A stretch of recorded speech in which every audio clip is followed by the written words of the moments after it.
Voilà, je vous retrouve en voix off. Donc aujourd'hui, j'ai commencé avec la corde à sauter pour me chauffer un peu. Après, j'ai fait ma pratique de Mehua Chuan. Donc c'est un art martial chinois avec des postures statiques. Il y a aussi des postures dynamiques, mais là j'ai fait les postures statiques. Ces postures permettent d'ouvrir le corps, d'ouvrir les hanches, d'ouvrir les épaules, la colonne, les chevilles, les genoux. C'est vraiment très complet. Et ça permet aussi de faire circuler l'énergie dans les méridiens et de nourrir les organes internes. J'ai fait une formation là-dessus sur le Mehua Chuan pour vous expliquer tout ça si ça vous intéresse. Donc il y a 5 postures, là c'est les troisième. Après la quatrième, celle-ci c'est pour le cœur. Et la cinquième c'est pour l'estomac.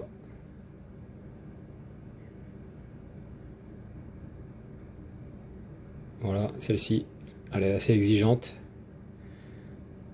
Aussi de la flexion latérale de colonne, ouverture de hanche au maximum. Ensuite, je suis parti en abduction de hanche en étant en downward facing dog, donc c'est pour renforcer les abducteurs et renforcer l'écart actif contre la gravité. Donc c'est comme ça que on peut entraîner son écart aussi en musclant ses abducteurs. Ensuite, j'enchaîne en extension, même principe pour renforcer les écarts. Là, c'est plutôt l'écart latéral. J'ai fait plusieurs séries de tout ça, mais je vous en montre qu'une, hein, comme ça, c'est pour être un peu plus concis. Et là, je tiens 1 minute par mouvement. Ensuite, des abductions de hanche en étant en gainage latéral. Il faut réussir à tenir l'équilibre, comme vous pouvez le voir.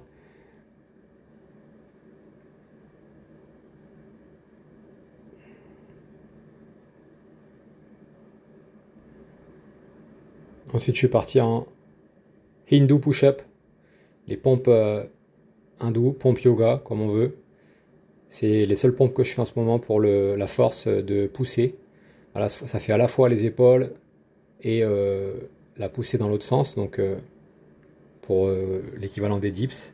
C'est assez dur, moi j'ai vraiment du mal à faire ces pompes, j'en fais 6 ou 7 d'affilée, et rarement plus.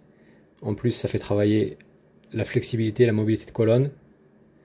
Donc je veux vraiment travailler ce mouvement et être capable d'en faire 10, 15, 20 d'affilée.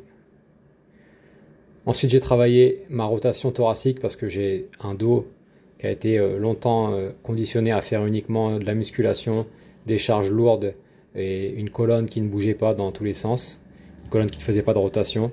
Donc j'ai souvent des douleurs liées à la rotation de colonne. Je m'attelle à résoudre ça en ce moment. Je mets un gros focus là-dessus. Un autre mouvement, pareil pour la rotation de colonne. Et développé couché et autres soulevés de terre ont immobilisé ma colonne et mes épaules d'une manière assez négative pendant plus de 10 ans. Donc j'ai encore du mal à retrouver une mobilité géniale dans ces coins-là. Je ne l'ai pas beaucoup adressé, donc je m'en occupe maintenant. Il est temps de le faire. Rotation externe d'épaule, c'est pareil, ça c'est à cause du développé couché qui m'a réduit ma rotation externe d'épaule de manière significative. Surtout ma rotation externe gauche. Donc là, je m'amuse avec l'élastique à essayer de chercher un peu de l'amplitude dans différentes positions, dans différents angles.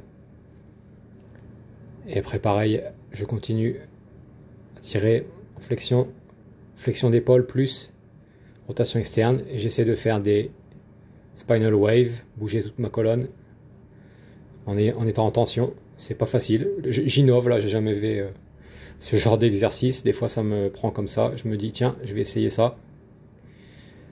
Voilà. Et puis après, des petites flexions d'épaule avec l'élastique en plusieurs angles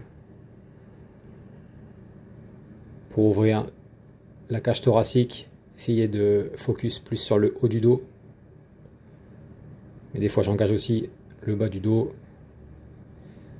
Ça dépend de mon ressenti.